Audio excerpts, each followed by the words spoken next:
Hello and welcome to IT Security Labs. And today we're just going to go through yet another capture the flag machine. We're going to attack a machine from Vulnhub. And then after attacking this machine from Vulnhub, we're going to detect the traffic, then do some analysis. This is IT Security Labs, so we usually have hands-on labs where we learn ethical hacking, getting ready for the OSCP and CEH practical exam. I'm also getting ready for the licensed penetration tester exam, and this is really good material for practicing. I'm going through a list of this machine here from NetSec Focus, and today's machine is called SAR1. You can download this machine for free from Vulnhub, and then once you download it, you can start your attacks. So that's what we are doing here. We're working on attacking our machine, and then hopefully we can learn a thing or two about ethical hacking here. So thank you very much for joining me tonight. I appreciate everyone who is here with us. And if you have any questions, please let me know in the comments section. I will be answering questions as well. But for tonight, we are going to be attacking and detecting. So thanks for being here. BT, it's good to see you, man. Appreciate you being here. As always, BT is a long-time member of this channel, and he's usually here on every live stream that we have. So it's good to see you, man. All right. So let's get started with our attack in a little bit here. Let me see if I can remove this. All right. So the first thing that I did was I went ahead and downloaded this machine from Vulnhub, and this machine, you can download it here. It's 2.7 gigs, as you can see, and the creator said is an OSCP-like VM. So I hope this is really OSCP-like, with the intent of gaining experience in the real world of pen testing. So everything that we're going to be doing today, you'll be gaining some experience in the world of pen testing. All right. I downloaded the machine and then imported it in VirtualBox. So here is the machine that we'll be attacking. It's called SAR1. Quick tip here is make sure that you take a snapshot just in case this thing crashes. So you take a snapshot here. And then once you take a snapshot, you start the machine. In my lab machine, this one is connected via bridged adapter. That means that this is on the same network as the rest of my lab. So that's the part that we are doing here. And then, of course, because it's connected to the rest of the lab, look at this. It should have received an IP address from the DHCP server. So let's check it out. IPv4, address lists. I'm expecting SAR1 to be here. Yes, so our IP address is 192.168.38.25. So if you're just joining us, today we are actually going to be attacking a machine called SAR1. And then this machine is going to teach us some pen testing skills that will be great for us. And that's what we're working on. All right, so my Kali Linux is running here locally, as you can see here. Let me sign in.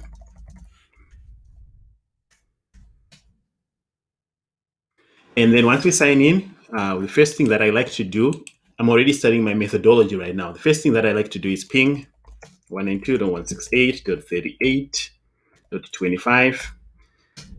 There's nothing worse than starting an attack on a machine that's not even responding.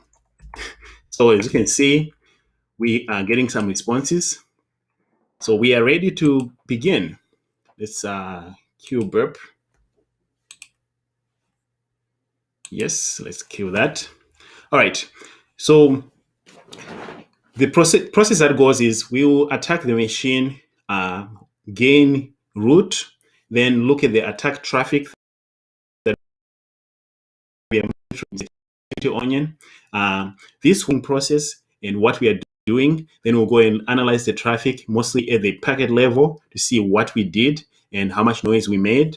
And that's pretty much what we try to do when we do this.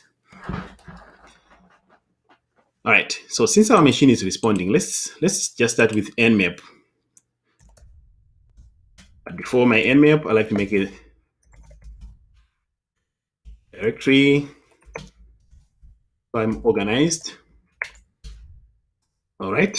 Nmap, and that's SV, and that's SC. Let's do all ports. I rarely do this, but I'm getting the habit of doing all ports now. 192.168.38.25. So Nmap is going to scan all ports, but I want to find service versions and also using default Nmap scripts. So that's what I'll be working with here, finding service versions and using default Nmap scripts. And this is part of our process of enumeration. So just try and find as much information about our system. So let's start this right now. And we're going to see what ports are open on our system and what can we do with them. That's pretty much what we are doing with Nmap here. So let's give it this a moment to run. It takes a little bit, then we'll come back and check it out. But while Nmap is running, let's check here. I'll show you what Nmap looks like when it's detected by intrusion detection systems. In this case, it's detected by Security Onion. If we scroll down here, this is from the other day. You'll see that Nmap gets caught by name. So let's go to the hunt interface. I'll show you.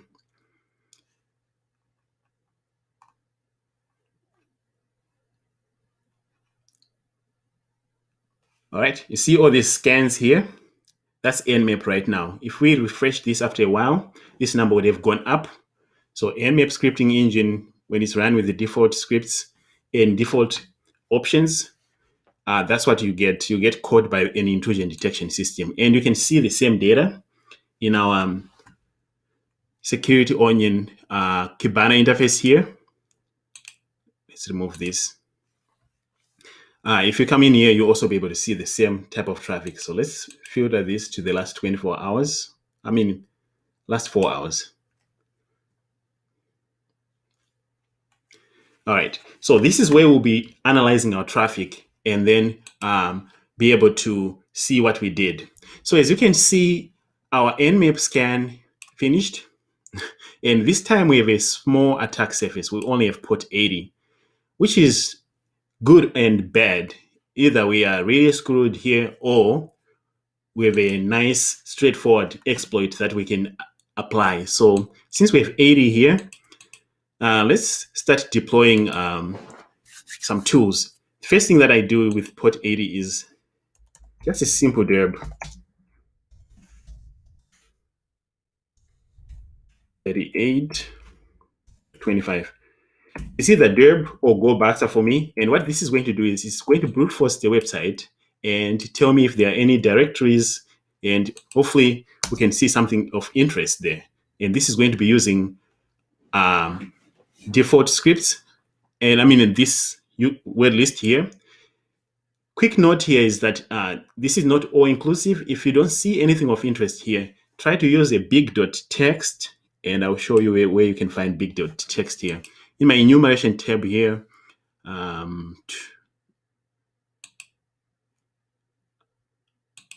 have a few, under Go Buster here.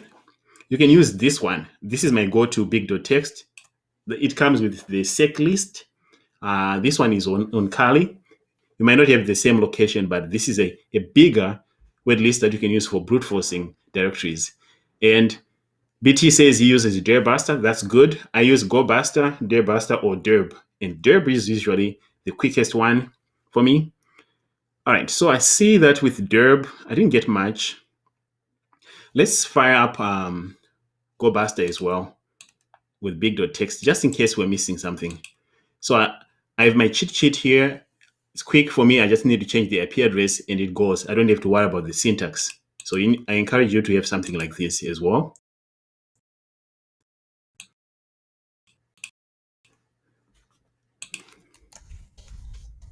All right, so the big one. This is just me being thorough. 192.168.38.25. All right, let's go. And while it's going, at least I have something to look at here. So I have index.php, which doesn't help me. php info.php, robots.txt, server status. I guess robots.txt it is. But before I do all of that, let me clear my cache here so I don't have any. My DHCP server tends to give this IP address to all my machines, especially if I delete the previous ones. So let's clear the cache so that I don't have any gunk in the browser.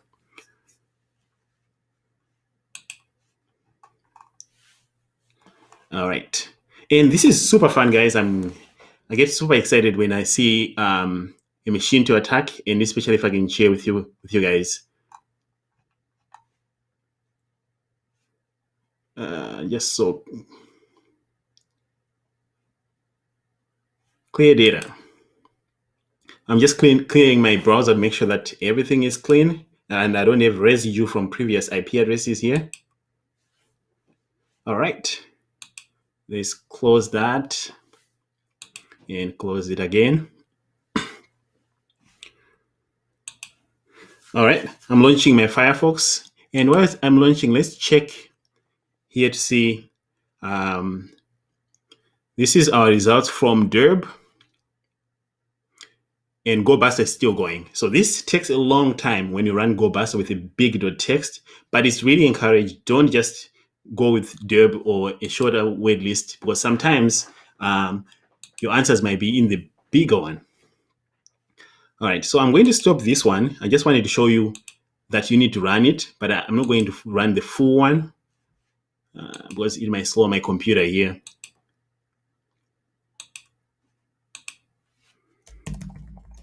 Right. Let's go and check robots.txt quick. This is part of our enumeration process. 192.168.38.25. We're going to slash robots.txt. Robots.txt, this is where administrators used to put like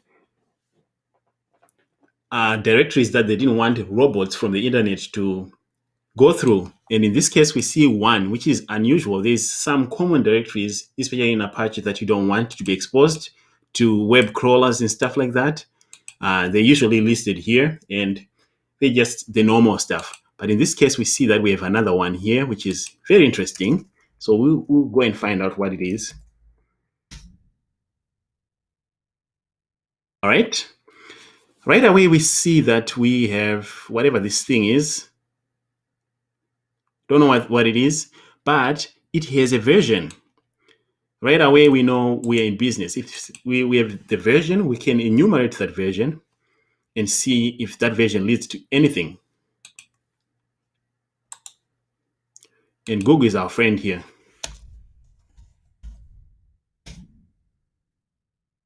This is as good as running into a CMS system. And there we have it. We have exploit.db results. Let's go and read the exploit. Just like yesterday, we are going to read the exploit here and see what it says about how to actually apply. And this one is a short one. In the web application, you will see index.php, plot something, your extension. Oh, this looks like a command execution, because yeah, it's like a command execution vulnerability. So the IP address index.php plot equals command here. We'll do that. All right. So that's what we have here. We have a plot equals to, and then we can run the command that we want. That's interesting.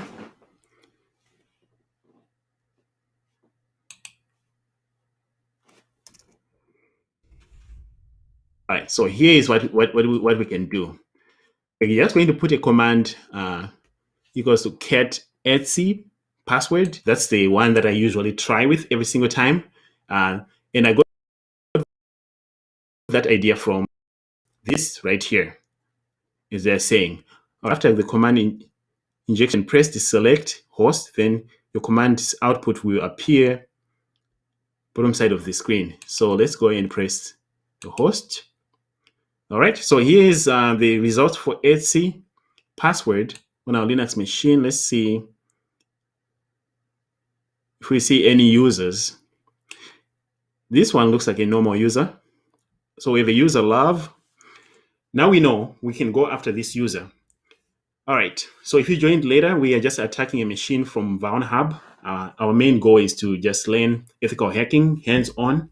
So if you haven't, consider subscribing to our YouTube channel. It's called IT Security Labs. That's where we do these live streams most of the time. So if you're coming from Facebook, just remember that we have a YouTube channel, and this is also where you'll be able to find the recordings for this video. All right, so since we are here, let's put another one. Let's put a different command here. Make sure that this is working. Print working directory. Where am I working from? I choose here. I'm working from var www.html. So we can inject any commands here. This is awesome, right? And because we can inject any command, this is something we've done so many times. But if you're brand new, I can show you what we can inject here. I'll show you from here. From my cheat sheet here, I have my reverse shells section. We can just inject this one, Python, and get back a shell.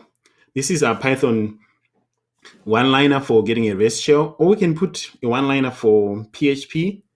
But let's check with our site if Python is there. I do Python -- version. Since this thing is just spilling some answers, it should tell me if there's a Python version. Okay, there's no defined on the host. Is it Python 3?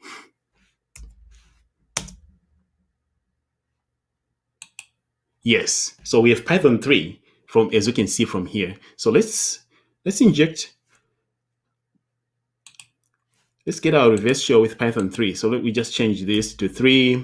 Let me change the port to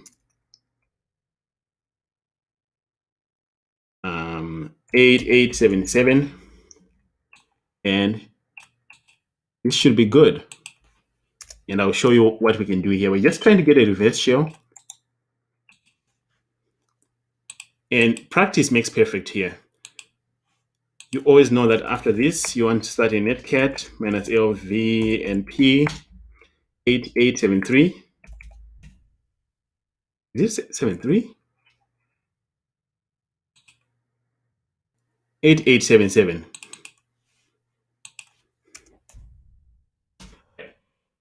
Once I start my listener, instead of this command here, I'm just going to paste the whole one-liner for reverse shell. And if this works, if I hit enter, I should get a shell back here. And we're in business. So that's how we are able to get our reverse shell. Our security onion intrusion detection system should catch this reverse shell. So we should go and find out that we did this. First thing that we need to do is let's fix this shell. And I do this every single time. This is Python 3, so let's use Python 3 with Python. Make sure that we have a fully interactive shell. And then, of course, we need to export this. And if this works, I should be able to clear my screen. So what we just did here is we got a reverse shell from a vulnerability that we found in the browser of this thing. And we just pretty much injected it right here. And we read that from this proof of concept here from ExploitDB, which pretty much told us, hey, if you put this right there, you'll be able to get your reverse shell. So that's what we did right there. And we got our user. So now it's now time for us to escalate our privileges to make sure that at least we can get to root, which is the most interesting part, right? We can just stop here. We need to become root on this system, and let's do that right now. First thing is I just need to enumerate manually. Ls. What do I have here? I have this. Do I have anything hidden? -la. Let's -la. No, it looks like it's just that application. So what I can do, let's just go back one. In file www.html, this is where we might even see some configuration files. We might even have a WordPress running in here. So that's why we check this. And we see two things here. We see finally.sh and write.sh. But this one belongs to root, so most likely we won't be able to do much with that. But that's interesting. Why do we have them in here? What are they doing? Oh, this is not even doing anything. We just have this, which is calling write.sh. Look, this is the easiest root that we will ever have gotten on a system. Because as you can see, write.sh, we can write to this write.sh. Let's cat write.sh. And it looks like write.sh is actually just running touch temp gateway. So why do we have these two files and what are they doing? This one is just writing this temp such gateway. What is temp such gateway? But I don't even need to know what temp such gateway is anyway. I can write to this, which is called by one that's being run by root. So I should be able to just put whatever I want in here, get shell as root. In theory, I just need to know how do I trigger this? Because since I'm not root, somehow I need to trigger this one. If I didn't have this right here, this is what I'll just do. I'll just go to cd/tmp. Then from here, what I can do is I have a tool from my Kali Linux. This is part of the privilege escalation methodology.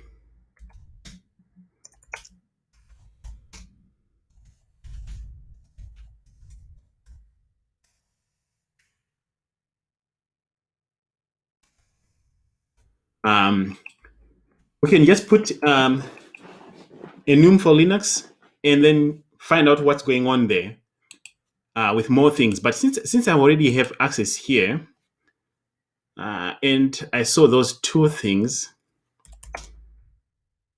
let's see. I'm trying to find the easiest and fastest way of doing this to get root.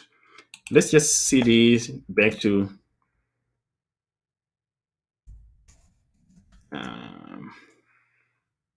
zit slash.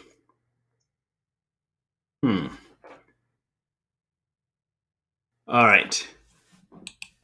Let's get enum for Linux in there to make sure that we can enumerate everything. But I wanted to check the cron tab to see if we're running that script on a schedule. So let's see. Let's cat /etc tab -l. What am I running as myself? No cron tabs for me. /etc. I think I should be able to see. All right. Yeah, just like we suspected, this is running from here on a schedule. So we won't be able to trigger this, but cron will trigger it for us. So what this means for us is we have to wait we have to wait 5 minutes if we're to get root here. So let's just go back and do some magic here. Let's just go back and put a reverse shell and have this give us a shell. So you see the write.sh. Since this is being called by one that has root, let's escalate our privileges by just hijacking the contents of this thing here and put something that we like in here. And the easiest way, instead of running nano or vi or echo to get this thing in here, since we own this file as www data, we can delete it and put it back. I think that's the easiest, at least for me, because I hate editing files on a system I don't have a functional. To make life easier, what I can do is I can have another write.sh locally on my Kali with the same contents, touch gateway. Instead, I'll put one more line, which is just a one-liner that says, PHP, hey, get me back a reverse shell to my Kali Linux on 8899. You can find this from Pentest Monkey. Let's see. Yeah. From my reverse shells, you can find it on either one of these, but I think this GitHub page here is going to give us most of them. Yeah, right here. So this is where you get all your PHP reverse shells if you haven't. All one-liner reverse shells, not just PHP. But in this case, I chose PHP.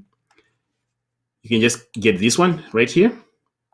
All you need to do is change this to your IP address and change this to whatever port you want, or you can leave this one if you're not already using it. Then copy that.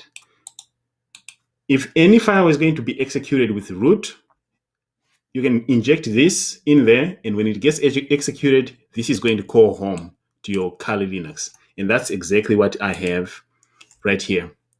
It's just calling home to Kali Linux on port 8899. So let's start a netcat listener minus LVNP on port 8899. So what I'm doing is I'm starting a listener. Then I'll go back to my victim machine and say, you know what? Let's remove that write.sh. But before we remove it, let's do it this way.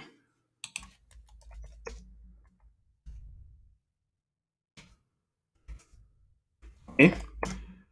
Let's start a Python.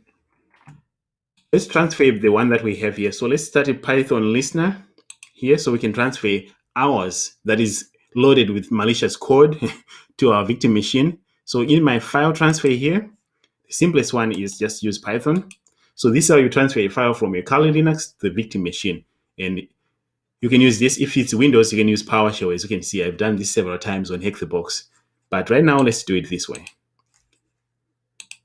So let's host on port, let's put it on port 9000. My Python simple HTTP is running here. Let's go back to my victim machine. And I'll say, hey, let's remove write.sh. And then let's use wget HTTP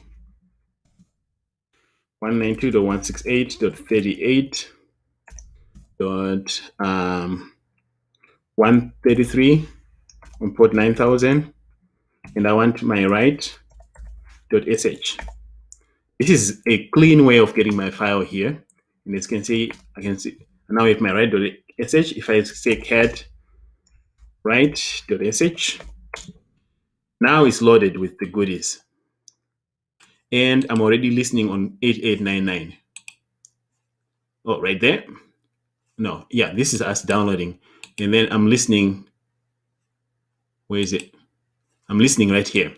So the game here is, according to our cron job, it's running every 5 minutes. So we have to wait 5 whole minutes and see if this catches a shell, because that's what it's saying it's doing. So let's close that. We don't need it anymore. Yeah, so according to cron job, cat such etc such cron tab, we have to wait 5 minutes. So while we wait, we should come back here and see a shell after 5 minutes. So that's what we have here. I know others could do this a different way. This is just what I'm using to do this right now. Let me know in the comments what you would do to make sure that this works. But yeah, if you guys have a better way of doing this, let me know. So since we have 5 minutes to wait and burn here, let's go and check out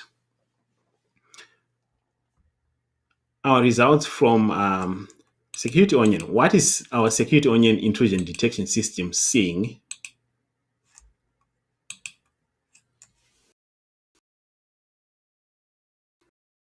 First, let's the alert section. All right, so as you can see here, this is the noise that we generated tonight as we were doing this right now. We did a bunch of scans with Nmap. As you can see, Nmap scripting engine was caught. Python request to a web server right here. This was also caught. So this is what the good guys will be seeing if this was, say, in an enterprise environment. This is what the good guys will be seeing. So as a security analyst, this is sort of the type of data that you'll be seeing. But we were attacking a web application. So as you can see, it's a web application attack. We did that with Nmap scripting engine. We did a lot of things here. And you can see which rules fired. Nice. All right, so this is a Windows machine that was downloading Windows updates. That's why it got caught like this. We're interested in the one from, oh, look at that. This is that attack when we were viewing the etc password file. So let's check this one out quickly. Oh, there we go. This is our attack traffic right here. And it actually shows us the full response here.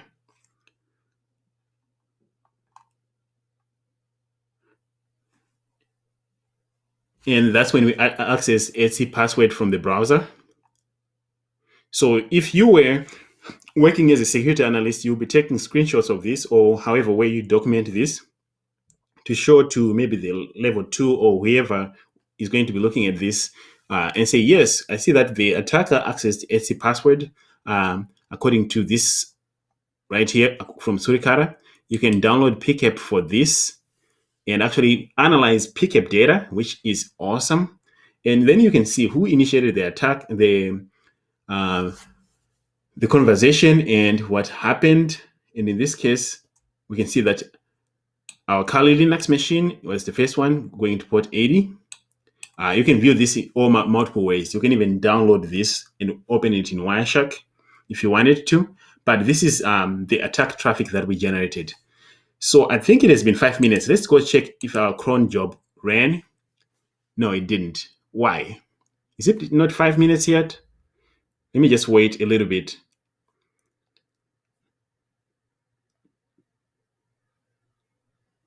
All right. Yeah, let's just wait a little bit here. And maybe this thing hasn't ran yet, but I'm waiting on 8899. I hope I'm listening on the right port.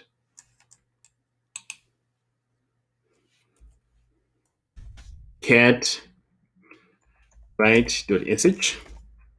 So we're waiting for this to fire. This is running in a cron job according to the results of the cron tab results here. Finally.sh is running right.sh. And I just loaded my right.sh with this line here, a one-liner to get reverse shell. And since it's on a 5-minute timer, we have to wait. So that's what I'm waiting for here to see if it will give me a shell. So it's part of the game that we have to do here. Make sure that we just wait for it. And once it works, we can get our shell back. If it doesn't work on 8899, we just change the port and do it over again. It's not a big deal. Since we're waiting, let's go back and check out our security onion again, because it's very interesting. So this is what you just see in security onion. Let's look at it in Kibana.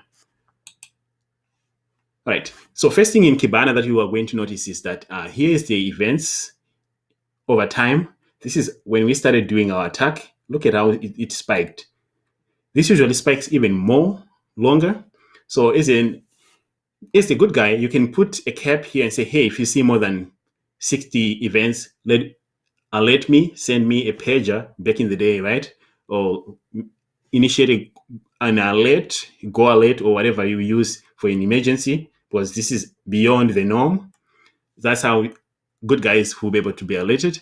But we can also just use what we have here. Let's refresh this. We want to identify the traffic that we did generated.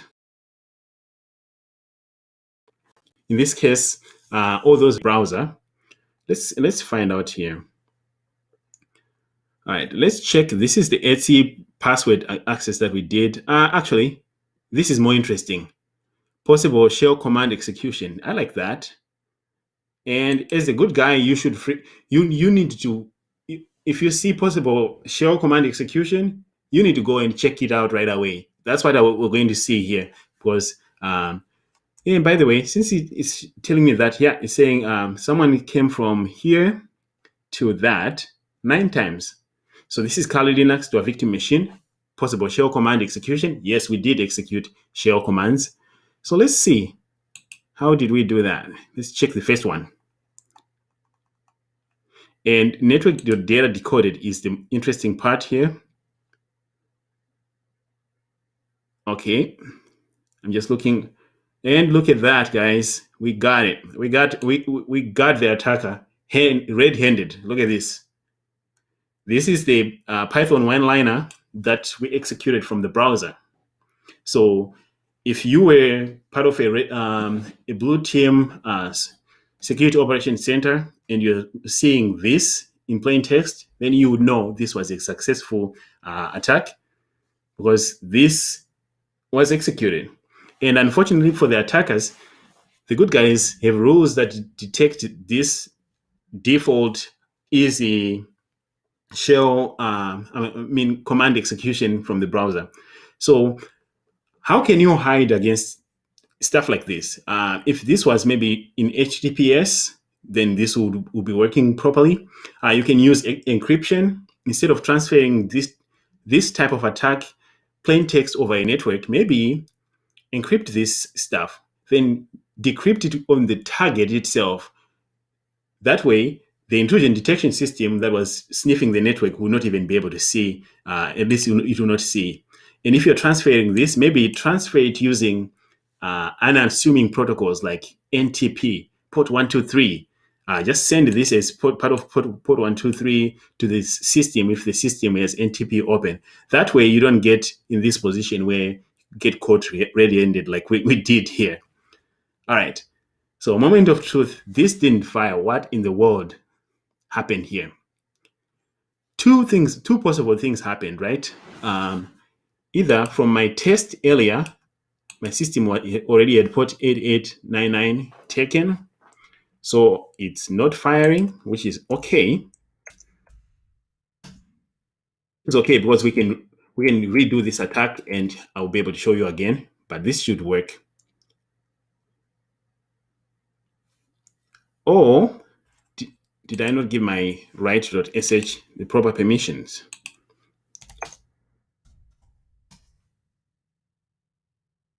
Okay, so I should have done this. It is 777.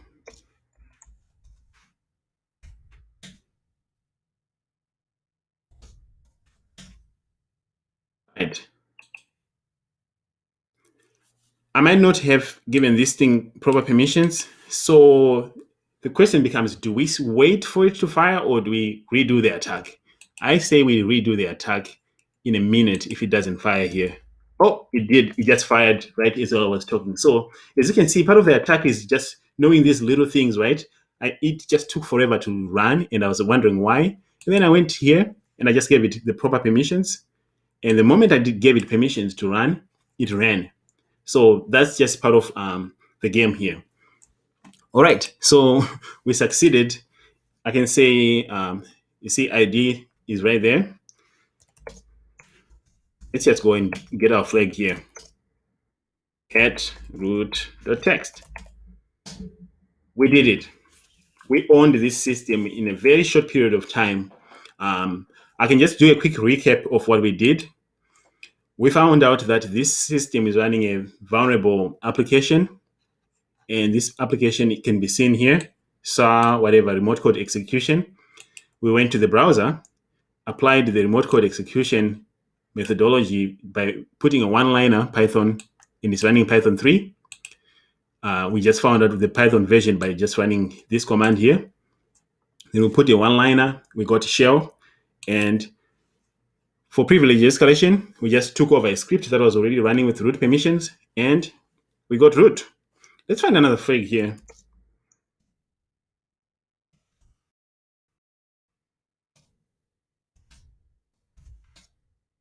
I think we bypassed another flag.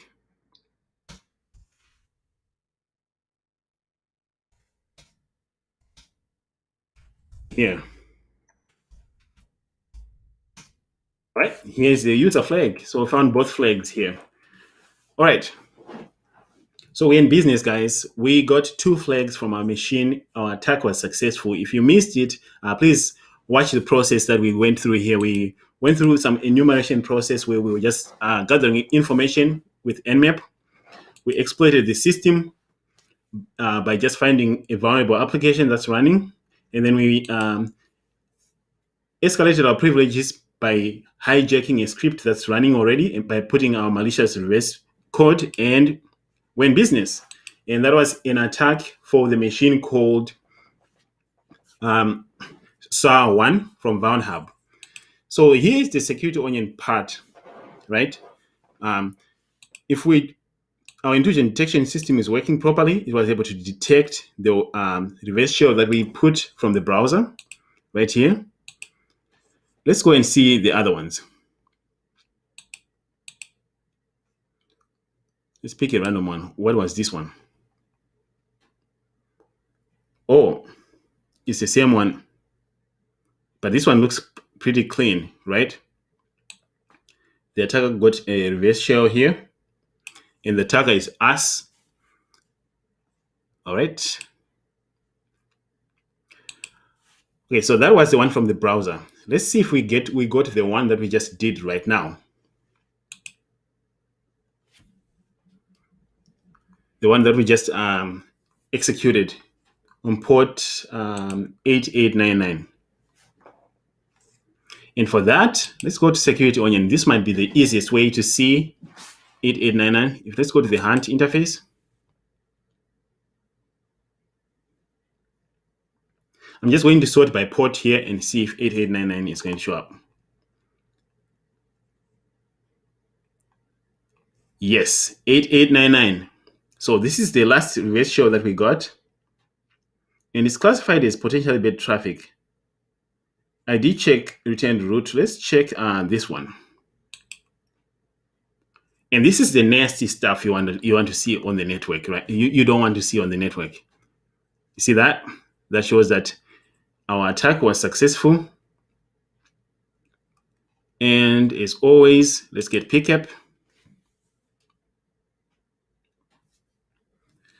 Now we know who initiated the conversation here.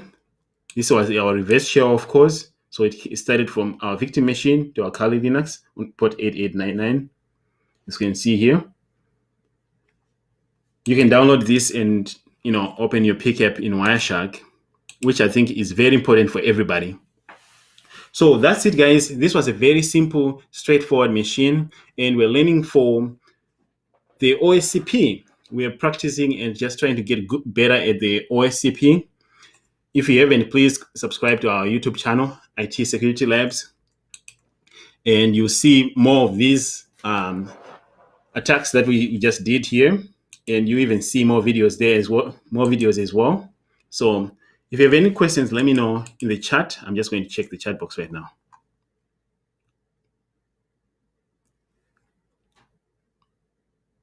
Yes. All right. So let me know in the chat if you have any questions. Otherwise, guys, this is super fun stuff. I hope you enjoyed the process of attacking a system and then getting root. I'll just check here, make sure that everything is up to par.